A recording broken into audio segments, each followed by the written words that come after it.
Gentra o'sha sinab qo'yganmiz ходовойlarni qilib berishga, amortizatorlarni almashtirib, mana o'zini amortizator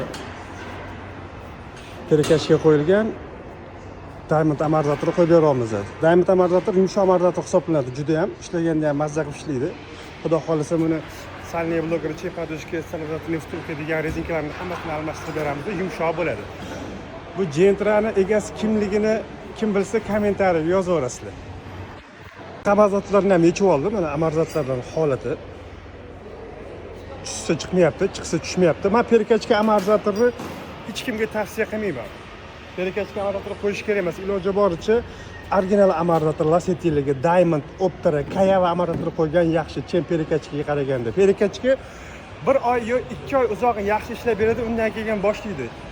Ishlash prinsiplari o'zgarib ketadi, yaxshi ishlamaydi. Klient amortizatordan deb shubhalanmaydi, olib kelaveradi. U rezinkasini almashtiradi, bu rezinkasini almashtirib ko'radi, lekin mashina hech qachon o'ziga kelmaydi. To perkachka amortizatorni olib tashab, zavodskoy yoki shunga o'xshagan yumshoq amortizator taqmaguncha o'ziga kelmaydi. Shuning uchun hammaga tavsiya qilaman, perkachkadan uzoqroq bo'lishga.